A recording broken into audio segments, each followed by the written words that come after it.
today we are diving into the world of Japanese thoroughbred racing to examine the completely chaotic 12-race career of a horse named No Reason. Yeah, and it is a career that completely defies the way we usually think about elite sports. Okay, let's unpack this, because our mission today for this deep dive isn't just to recap some, wild sports trivia question. We're really breaking down the mechanics of sheer luck. And the crushing burden of public expectations, too. Yeah, the physical and psychological burden. Plus, what it actually takes to survive and find a deeply meaningful second act when your primary career just collapses. Which is something a lot of people can relate to. Definitely. So where does a trajectory this unpredictable actually begin? Well, it starts with a severe biological disadvantage. To truly grasp the absurdity of his later triumphs, we have to look at the developmental mechanics of a thoroughbred foal. Okay, lay it on us. He was born on June 4th, 1999. And in the breeding industry, that is exceptionally late in the season. Right, because all racehorses of the same generation share a standardized birth year for racing categories. Right? Exactly, yeah. So a horse born in February is going to be racing against a horse born in June, even though the February foal has a massive head start. 4 months is an absolute eternity in equine development. I mean, a January or a February foal has an extra third of a year to develop denser bone structure, to build muscle mass, and even just socially learn how to gallop in the paddocks before formal, intense training ever begins. Wow, so he was essentially a toddler racing against middle schoolers. Pretty much. No Reason started his life fundamentally behind the curve. But looking at his pedigree, this wasn't just some random horse they found wandering in a field, right? His sire was Brian's time. Oh, absolutely. And even as a casual observer of Japanese racing, I know that name means immense stamina. And he was bred by North Hills and owned by Shinji Maeda. Which is a huge deal. That's an operation that would later produce Derby winners like Kizuna and the Triple Crown champion Contrail. Right, so the raw genetic material was elite. It was. And he was placed with a highly respected trainer, too, Yasuo Ike. But because of that late birth, they just couldn't push him early. There was no flashy 2-year-old campaign. They had to wait. Yeah, they had to wait until he was officially 3 years old to even make his debut. But, once he hit the track, he immediately demonstrated the power of those genetics. With the legendary jockey Yutaka Take in the saddle, right? Yes. With Yutaka Take, No Reason won his debut and then stepped up into an allowance race, a mid-tier stepping stone called the Kabushi Sho, and he won that too. 2 starts, 2 wins, it's like... But then the developmental reality check hits hard. They put him in the Wakaba Stakes. Which is a big deal. Huge. It's a crucial open-class trial race. If you do well here, you secure a guaranteed spot in the Satsuki Sho, which is the prestigious first leg of the Japanese Triple Crown. Okay, so the pressure's on. Very much so. But jockey Yuichi Fukunaga takes over the ride for this one, and No Reason finishes a very disappointing 7th. Ouch. Under any logical system, that 7th place finish just ends the Triple Crown dream, right? It absolutely should have. The Satsuki Sho has a strict field limit, usually 18 horses. Yeah. Priority goes to horses with graded stakes, victories, the absolute highest tier of racing, or those who place top 2 in specific trial races. And No Reason had neither. Exactly. He had neither. He was thrown into a leftover pool of 7 horses with similarly mediocre credentials, all fighting for the final 2 spots in the starting gate. This is like a high school bench warmer who completely bombs the regional qualifiers and only gets to compete in the Olympics because his name was literally pulled out of a hat. That is literally what happened. Wait, because they resolved this bottleneck with a blind lottery draw, right? They do. What's fascinating here is how the highly rigid bureaucratic structures of elite racing inadvertently create these bottleneck moments of pure chaos. I mean, breeders invest millions of dollars, trainers monitor diets down to the gram, all specifically designed to remove variance from the equation. Try to control every variable. Exactly. And yet, access to historical greatness ultimately came down to an official reaching into a box and blindly drawing a name. And against all statistical probability, No Reason's name was pulled. That is just insane. So he wins this literal bingo game to get into the 2002 Satsuki Sho. Yep. Having relied on pure randomized luck just to exist in this race, everyone fully expected him to be an irrelevant footnote. I mean, he goes off as the 15th favorite in the betting pools. Nobody saw him coming. If you placed a bet on him to win, it paid out at over 100-to-1 odds. And honestly, the betting public's assessment was entirely rational. He'd only raced 3 times, and he was coming off a really bad loss. Meanwhile, the heavy favorite was a highly regarded horse named Tenino Gimlet. Right, who the public viewed as a generational talent. Exactly. Now, for this race, No Reason was paired with a British jockey named Brett Doyle. And when the gates crashed open, Doyle just delivered an absolute masterclass in spatial efficiency. He tucks No Reason right along the inside rail, essentially hiding him from the wind resistance, Yep. right? And just letting the race unfold in front of him. It is the most energy-preserving trip a horse can possibly have. Yeah. Doyle kept him pinned to the rail, saving every ounce of stamina. As the field swept around the final turn, horses started tiring and drifting outward. Opening up a lane. Yeah, Doyle simply tipped No Reason slightly off the rail into a newly opened, completely clear path and asked him to accelerate. Here's where it gets really interesting, though, because he didn't just squeak by. He didn't just capitalize on a chaotic traffic jam. Oh, no. No Reason unleashed a burst of speed that absolutely dominated the field.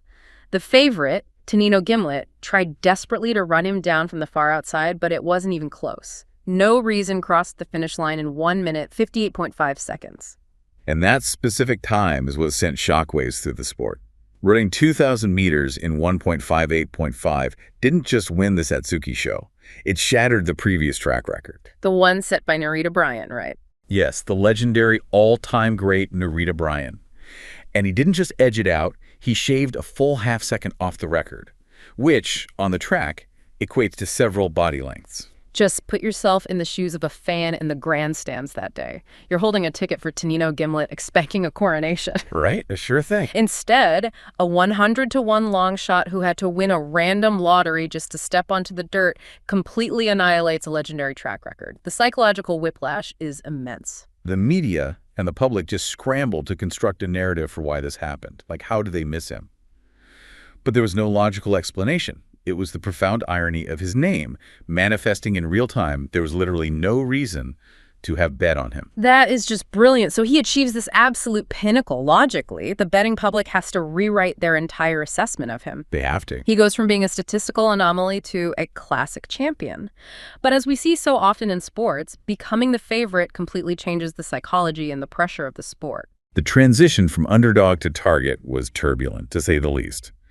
Heading into the Japanese Derby the following month, Brett Doyle unexpectedly had to leave the country for a personal issue. Oh, wow, right before the Derby. Yeah. So a new jockey, Masayoshi Abina, took over at the absolute last minute. And without that established chemistry, No Reason struggled. He finished a disappointing 8th, while his rival, Tenino Gimlet, took the win. Okay, so a setback. But autumn rolls around and the narrative shifts again. He reunites with Yutaka Take and runs a solid second place in the Kobe Shimbun High. Finishing behind another emerging superstar named Symbolic Chris S. Right, but then the competitive landscape completely fractures. It does. The path clears dramatically.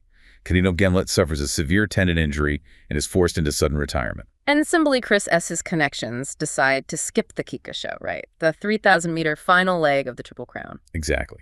So suddenly the two biggest threats vanish. He's already a classic winner. He has the country's top jockey back on board. The betting public looks at the Kika Show field and essentially decides this is a guaranteed victory. A lot. Millions upon millions of yen flood the betting pools. He is sent off as the overwhelming heavy favorite. The atmosphere at Kyoto Racecourse was just electric. The horses are loaded into the starting gate, the bell rings, the gates fly open, and the disaster is instantaneous. He stumbles. Instantly. The second the gates open, No Reason pitches dramatically forward, loses his footing entirely, and launches Yutaka Take right out of the saddle. Before the race even technically materialized, the heavy favorite was galloping riderless. Oh my God. The sound in the Kyoto grandstands shifted from a roaring cheer to a collective, horrifying groan. Because in the space of a single second, betting tickets worth roughly 11 billion yen instantly became worthless scraps of paper. It is still referenced online today as the 11 billion yen incident. Now, normally in sports media, this is where the redemption arc begins. The fallen hero regroups and reclaims his glory.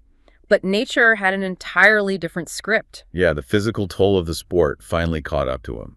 His subsequent races were a slow, painful regression. He finished 8th in the Japan Cup, then 6th in the Arima Kinnan. That explosive, record-breaking acceleration was completely absent. It was gone. After a race the following year, the underlying mechanism of his decline was diagnosed. It was superficial digital flexor tendonitis in his left foreleg. Which is essentially the death knell for a racing career. Pretty much. The risk of a catastrophic re-tear is astronomical.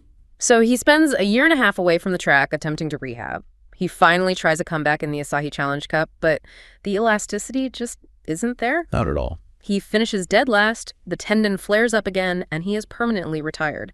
A career of 12 starts, exactly 3 wins, and an 11 billion yen crater. They sent him to stud, hoping his elite pedigree and that single blistering Satsuki Sho record would attract breeders. But the breeding market is ruthless. They want guarantees. Exactly. Breeders want stallions that consistently pass on precocious, early maturing speed to guarantee a quick return on investment. No Reason was a late-blooming anomaly. His offspring didn't achieve much, and his stallion career quietly evaporated. He is sent to a farm in Fukushima to quietly live out the rest of his days. Just a quiet retirement? Yeah, the cameras are gone. The bettors have moved on to new horses. But then history intervenes. March 11, 2011. The Great East Japan Earthquake strikes. The ensuing tsunami and the catastrophic meltdown of the Fukushima nuclear power plant threw the entire region into an apocalyptic crisis. And No Reason's farm was located directly within the disaster zone. Just think about the logistical nightmare of that. You are dealing with radiation zones, cracked infrastructure, and sheer human panic. Absolute chaos. So in the middle of it, you have to evacuate a 1,000-pound flight animal. He is stripped of all those human projected narratives. He isn't the 11 billion yen disaster anymore. He is simply a survivor. Evacuating large animals during a localized disaster is difficult enough. But during a multi-prefecture nuclear crisis, it borders on the impossible. I can't even imagine. Sourcing horse trailers, navigating ruined roads, keeping highly sensitive animals calm while the ground is literally shaking it. It requires immense dedication from caretakers. But No Reason survived the quake, the chaotic evacuation process, and the long displacement before eventually returning to a recovering Fukushima. And surviving that disaster wasn't just about grazing quietly in a paddock. It opened the door to a radically different second career. A career that fundamentally transformed his legacy from a punchline into a revered cultural pillar. That's right. No Reason was integrated into the Soma Nomaoi. The festival. Yes, but this is not a simple parade. It is a profound, 1,000-year-old equestrian festival rooted in martial traditions. Wow. Hundreds of riders dress in authentic, heavy samurai armor, carrying massive flapping banners, and participate in complex mounted ceremonies to honor the region's spiritual bond with horses. I am absolutely marveling at the sensory irony of this. The exact same horse who became infamous nationwide for panicking and dumping his jockey at the start of a quiet race is now carrying armored men amidst the sound of blowing conch shells. The contrast is unreal. Thousands of cheering spectators and flapping samurai flags. This raises an important question about how an animal matures and how we measure a successful existence. As he aged, his temperament clearly settled. He learned to trust his handlers in a completely different context. A much more intense context, honestly. Exactly. Was No Reason's ultimate biological purpose winning a 3-minute race in 2002? Or was his true legacy providing continuity, psychological healing, and a tangible connection to ancient history for a Fukushima community traumatized by a nuclear disaster? He became a living bridge. And brilliantly, that bridge eventually extended to a demographic that had absolutely no memory of his racing days. A completely new generation of fans discovered his story through the massively popular Umamusume mobile game. It's amazing how that happened. Teenagers were suddenly uncovering this wild, paradoxical career of the Satsuki Sho record holder who became a samurai horse. The cultural resurgence was incredible. The game's developers even crafted special story events, celebrating his connection to the Soma Nomaoi. The local community and his new fans were preparing for a massive celebration in May 2024, marking his 25th birthday and his continued participation in the festival. But the timing offered one final, bittersweet twist. Just days before that festival, on May 7, 2024, No Reason passed away peacefully from old age. He was 25. The grief from the community and the gaming fans was a real testament to the depth of his second act.